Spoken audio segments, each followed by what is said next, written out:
Let's say you're in the hospital bed and you're getting ready to die and somebody walks in the room and you have one copy of your book and it's sitting right there on the table. And you're taking your last breath and you're talking to this person. You say to them, I want you to read this book. As you're dying, think about this. That book that you just wrote, would it change their life forever? And if it's not changing their life forever, you have to rewrite your book. You have to start rewriting it right now.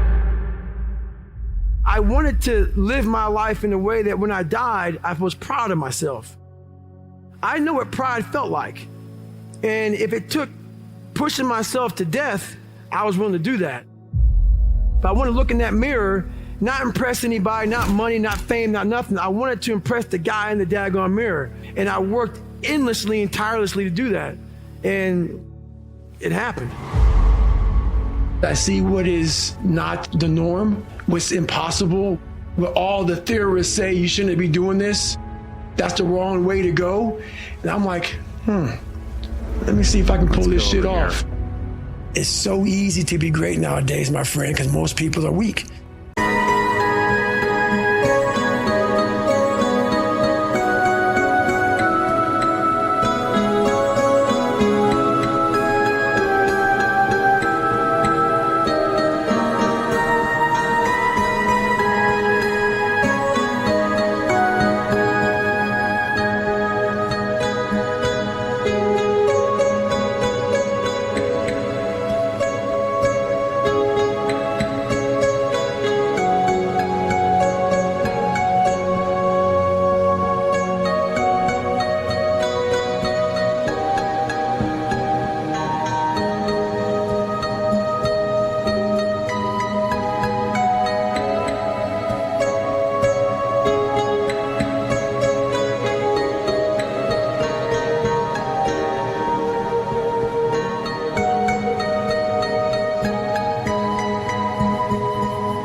Most people don't want to go to that extra mile. Most people don't want to find that extra because it sucks. It's miserable. It's lonely. I really started to enjoy seeing what the human mind was capable of and seeing that what is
there's so much joy and glory in this shit.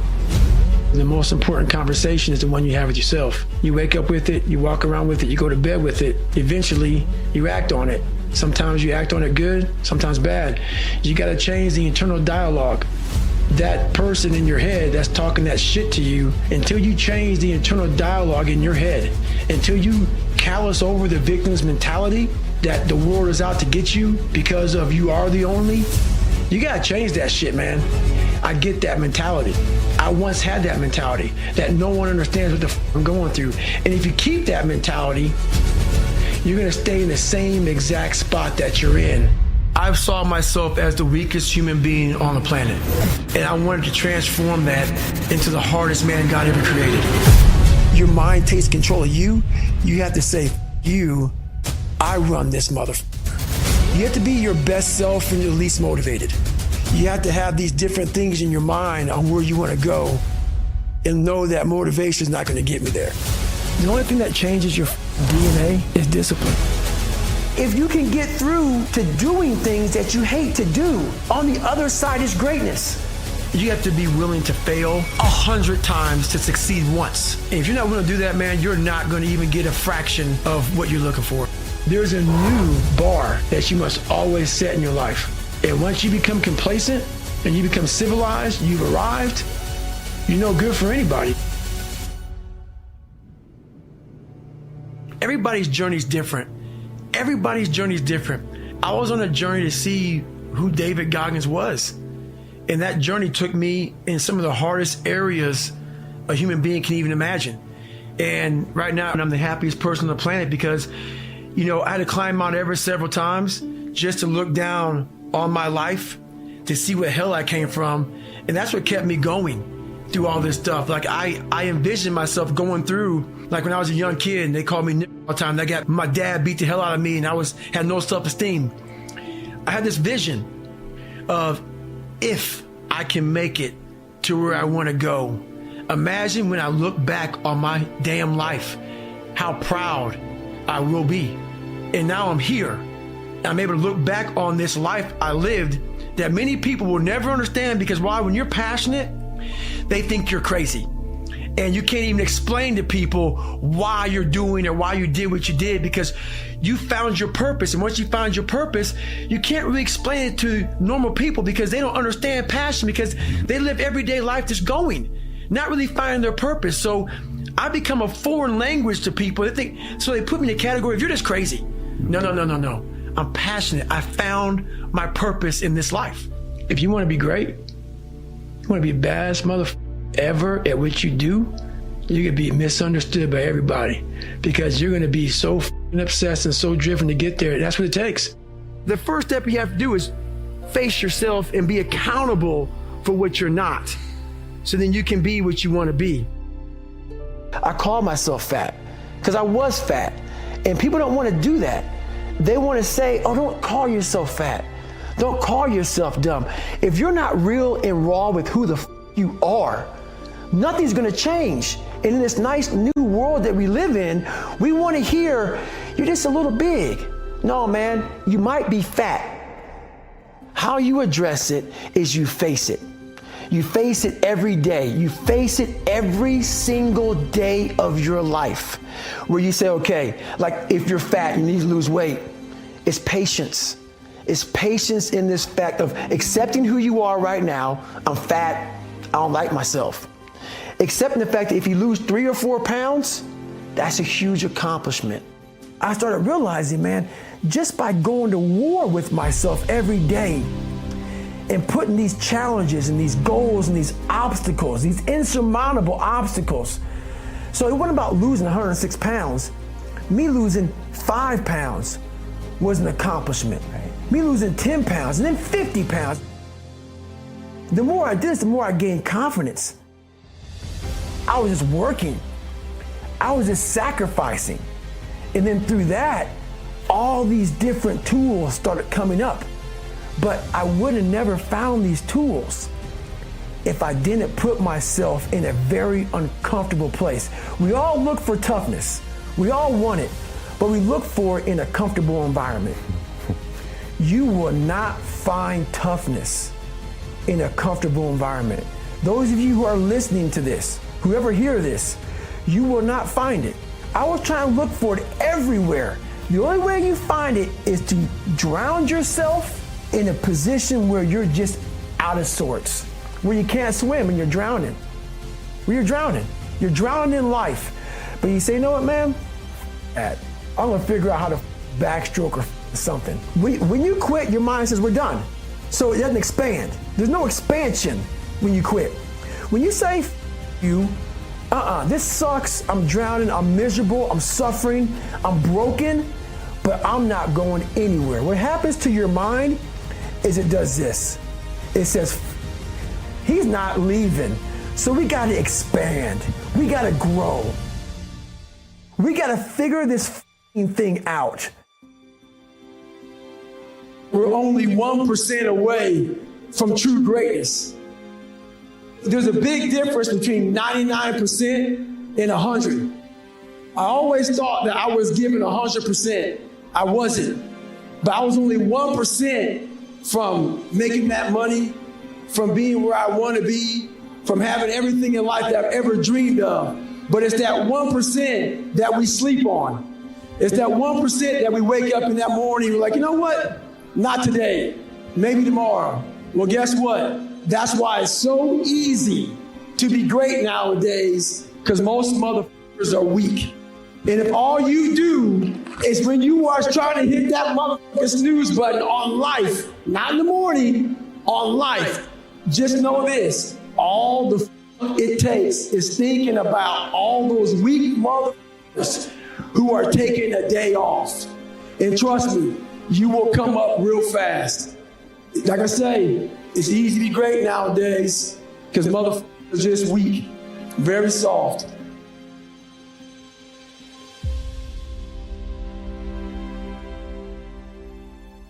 Well, I believe that you have to build belief.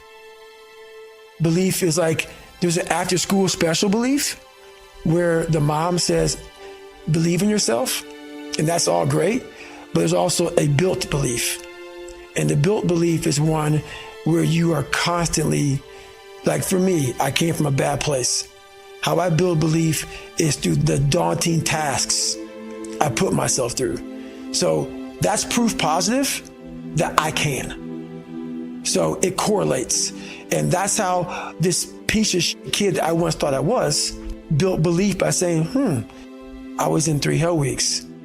I went to Ranger School. I tried out for Delta Selection. Undeniable stack of proof. That is proof, motherfucker. So whenever you think you can't, confidence comes from the thing that you built. You must build belief. You must build confidence. It can't be like, hey, I'm gonna knock that shit out. You gotta look over here and say, I can knock that shit out. It's belief, and it's built on what you put in to yourself. And one thing I was able to do was to dream. I was able to dream outside those 4 walls of that small town. And until you're able to really put yourself into that dream, but don't make dreams your master, that's where you truly become what you're destined to become. What do you mean, don't make dreams your master?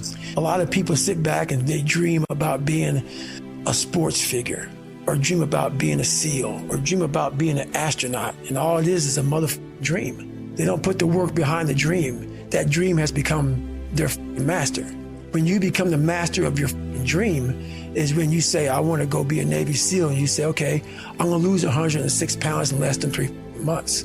The dream was the one thing I thought about, and the dream was now gone. Now, what comes in, the dream goes away, and the laundry list of details and tasks come up. Gotta do this, gotta do this, gotta do this, gotta do this. That's when you become the master of your dream. So, a lot of people out there dreaming.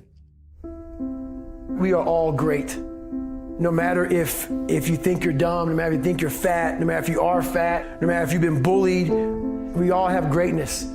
It just, you gotta find the courage. You gotta find the courage to put your Bose headphones on and silence the noise out of this world and to find it. You have to get in a quiet place in your brain. We all live on our phones. We all live on Google. We all live in this whole social media world that I really hate. I absolutely hate it. Why you can't find purpose? Because in your head, there's a bunch of noise. When I was younger growing up, they called me this, they called me that. I had all that noise in there. The second I put on the kind of quote unquote Bose headphones and silence the noise, I listened to my internal voice. Half of us live our whole lives and never even listen to what the hell we want to do. Get off the podcast. Don't be on social media too much. Cut out all the noise. Get back to the mental lab. You don't know what you want to be because you haven't spent time, real time with yourself. Spend time with yourself. Trust me. And once you find that passion, that purpose, your goals, your purpose, everything will just start lining up. And then you'll find the courage to start that journey. You have to believe that you are here on this earth for a reason. And if you don't believe that you're here for a reason, your life will seriously hurt. And I started looking at my life and all the shit I went through as God put me, God, whatever you believe in, put me here to go through this. And now I see all the hundreds of thousands of lives I'm changing by the hell I went through. There's a lot of power in that. So my purpose, as I started going through this journey, instead of looking at like, woe is me, God, man, why? I started looking at it as, It's the perfect training ground. You knew exactly what you were doing. You knew exactly what the you were doing, obviously. You put me in every situation possible to tell a story that needed to be told. The reason why my story resonates with people, because I don't hide. I'll tell you exactly who the I am. I will admit to it. People are great at hiding, so they want to just find peace. No, you got to take your shit, fix whatever's up in you. Don't just shove it under the rug. Fix it, and then you'll find some peace later. How the is a 297-pound cockroach guy who quit on everything is now considered one of the baddest men on the planet? How is that possible? It means I had to change one thing, my mindset. I had to believe and make that belief work. And through hard work, I did that. I also believe that we're going to end up one day meeting the Maker. And I believe that Maker knows everything about you. Everything about you. Knows I was going to be here and talking to you. Knows everything. And the one thing that scares me to death in my life is getting to heaven and not being what I was supposed to be. And I believe that God has a chart, and he looks at the chart and he puts it in front of you when you get to heaven. He says, hey, this is what you're supposed to be. And one of my biggest fears in life was to see that chart and not have every block checked off. You know, I want to make sure that I'm constantly pursuing whatever it is I'm pursuing, just constantly grinding myself into a fine powder. That's my purpose now, to continue to push myself so others can see what is possible.